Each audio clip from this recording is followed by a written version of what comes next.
Hi, I'm Matt Wood from The Secret Life of Comic Books, and this is the week of March 27th. And as far as this week's concerned, I hope you have a lot of money because there is a lot of great stuff that you need to pick up. But, of course, we'll cover that. This is also Brian.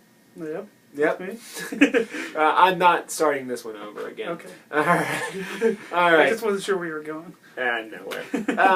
So, starting with the independents, of course, we have Abstract Studio. Abstract Studio is just tearing more comics, oh, right? Yeah. I don't know why I always begin with this, but I always question that. But this is Rachel Rising, issue 15. Great series. You've been following it. Yep. Witchy fun. Yep. Good stuff. Zombies. All kinds of crazy stuff. I like that. God, I'm so sorry, but this guy. Mm-hmm. What's his name? I don't remember his name. He's the big guy in Rachel Rising. He's cool. The Moore guy. Yeah, but there you go. Sorry. Then we got. Sorry, Terry Moore. Yeah. Please. I hope you didn't watch it. Fatal. Hopefully, I have a poster of this hanging in my classroom. My students say Fatali, but it is Fatal. Yeah. Ed Brubaker, another awesome comic from Image. Yeah, we're starting the one shots now, so each one is a different Fatale back in time. Right, so more of a reason to pick it up if you haven't been. Yes. If you want to start, that's a pretty good place to start. Yep. And then from Dark Horse, Angel and Faith with a pretty hilarious cover. I love spoof covers. Yes. And more importantly, though, Spike is back. Who cares about the stupid Archie cover? The Archie cover is great, but let me ask you this. Uh-huh. When's the last time you ordered an Archie comic? Oh, years. I don't know if I've ever ordered an Archie comic. No, I have. That's true, because we had Archie versus Kiss. So that was like last year. Oh, okay. So Archie versus Kiss. I love what finally makes it happen. Yes. Yeah. It was Archie versus Kiss. Do you have Archie versus the Punisher? I don't. I've read it before, but I don't have one, I don't think. I want to dig one of those up. All right. Anyway, moving on to some of the big names here. Well, we'll start with DC, of course. When DC trumps Marvel, we will save DC for last, but it just doesn't happen. It's going to be a while. I want it to happen, but oh well. Justice League Dark, this is issue 18. I think that's the finale of the Books of Magic stuff, the stuff right. with Tim and Zatanna in space. So if if you're a Neil Gaiman fan and hopefully you have been reading Justice League Dark. Yeah, it's excellent. It's one of the best DC books, probably not the best. Right, and it's probably Lemire's best book that he's writing. Animal Man's still pretty good, so I don't know. Yeah, I don't know. I read it Animal Man as trade, so I don't keep up with it. Yeah, but still good stuff. Not going to Vertigo just yet. Jumping off of last month's big issue, Batman Incorporated #9. This is post death of Damian. Damian is dead. That is true. People are still giving people flack for spoiling that. I think that's absurd. Yeah. It was a month ago when they spoiled it 2 days before it came out. Right, let it be known. And even people assumed well before that because the picture had leaked. But just because someone kind of spoils the big thing that happens doesn't necessarily mean it ruins the story. Keep that in mind, people. Right, in many ways, the death of Robin is just the beginning of the story. Exactly right. And we get a pretty excellent Aquaman cover. Aquaman sitting in his throne, thinking about things, having some brother issues. But still, Aquaman, still pretty good, solid comic book. Johns is not going to leave this one for a while, is he? I guess not. I thought he had said he was going to, but it doesn't seem like he is. I would have never thought that he would keep writing Aquaman and not write Green Lantern. But he's been writing Green Lantern forever, though. I know, but we'll have that conversation later.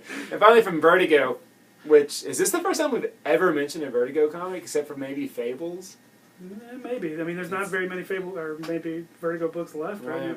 So. And not that this is a continuing series, I don't think. No, it's a one-shot. It's an anthology one-shot. Like, I can't remember what the last one was called, but they did one 6 months or so. Yeah, Ghost. Yeah. But this is Time Warp, and you get writers like Jeff Lemire, Damon Lindelof, Gail Simone. So a lot of good stuff, good art. Although I was going to say, technically, I think Jeff Lemire just does the art for that story. Oh, really? It's for the Rip. Oh, yeah. Lindelof Lindelof is writing it. But still, if you're a fan of Lemire's art, And it is a Rip Hunter story, so if you're into Rip Hunter, this will be the only way to see him because they ain't in the New 52. Yep. So check them out. Vertigo, good stuff. Heads up though, $7.99, but should be worth it. Looks pretty good. Thick, yeah. It's got a bunch of stories in it. You're getting your money's worth there. All right, Marvel. All right. So we're still in the Age of Ultron, number 3. It seems like number 2 was just 2 weeks ago. Probably was. How can you say that without doing a robot voice? Yes, I can't do it.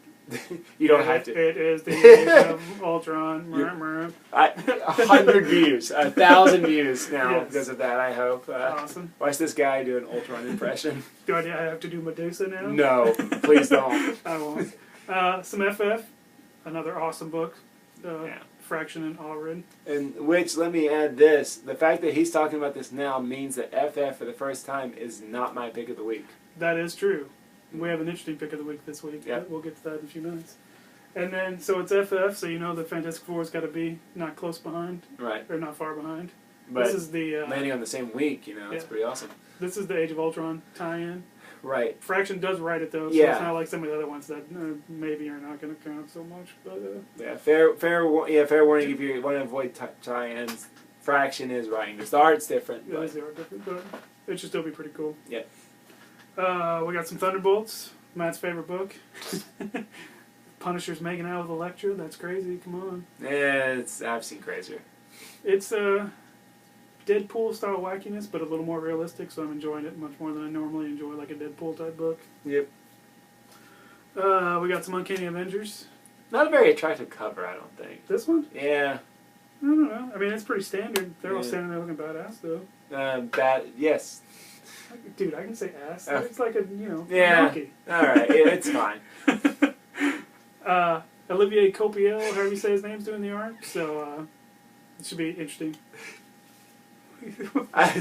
Sorry, I was going to make a joke about Sunfire. Oh yeah, Sunfire and Wasp and Wonder Man all joined the team. Yeah. Looks like, so if you like your weird characters with the big name characters, it's a weird team. It's a weird team.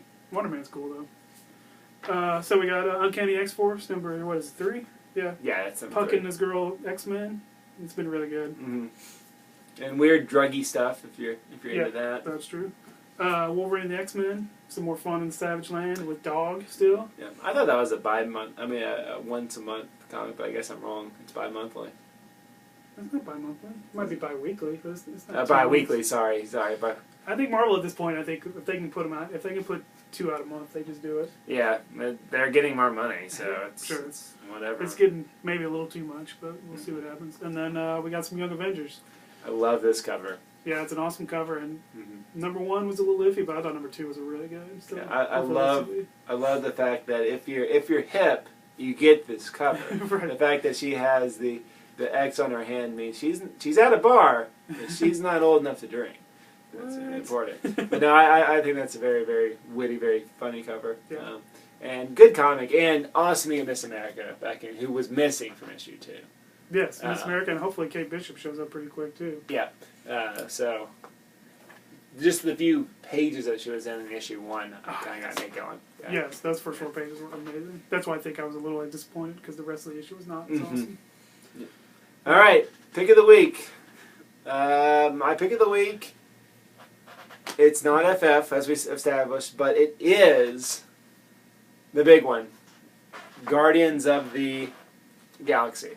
Now, the reason why I'm very excited about Guardians of the Galaxy is, the movie is coming out, and this is my first Guardians of the Galaxy comic book. Well, I guess technically second, because I got the .1, which was just a stellar issue. Yes. And I can't wait to continue. I think this is going to become one of the bigger Marvel comics. And, I can't be wrong on that, right? This is going to be... it's... For what those kind of characters are, it's getting a lot of push. And I've read number 1, and it's awesome. And if you're curious, if you're not sure yet, TJ did put a review up on the blog website. So right, you so check that out. TJ, he loved it too. Yeah, and it's excellent. Yeah, so I'm excited about 3 out of these 2. Well, TJ's not here. I haven't read it yet, and I'm very excited to. Yeah. So, Guardians. Well, Alright, you ready? Brian, what is your pick of the week if it's not Guardians of the Galaxy? It is Guardians of the Galaxy. Oh! You hear that? So, we usually try to be divided, but we could not do it this time. and it's the number one, and Marvel's pushing it pretty hard, so they're doing a launch party type kind of thing. So, with Period Comic Comics at least, with the number ones, you get this sweet lithograph of the Scotty Young. Is it a baby cover? I can't tell if Rocket's supposed to be a baby or not, but we'll call it a baby cover. It is a baby cover because Groot is a sapling. He's a sapling. Alright, well, I tried, man. Sure. And then you also, for a limited quantity, both of these are limited, but I have less of the cards than I do of the lithographs. We also have trading cards, one of each of the members. There you go, guys. Except for Iron Man, because they only gave me 3 of those, so you don't get any. That happens.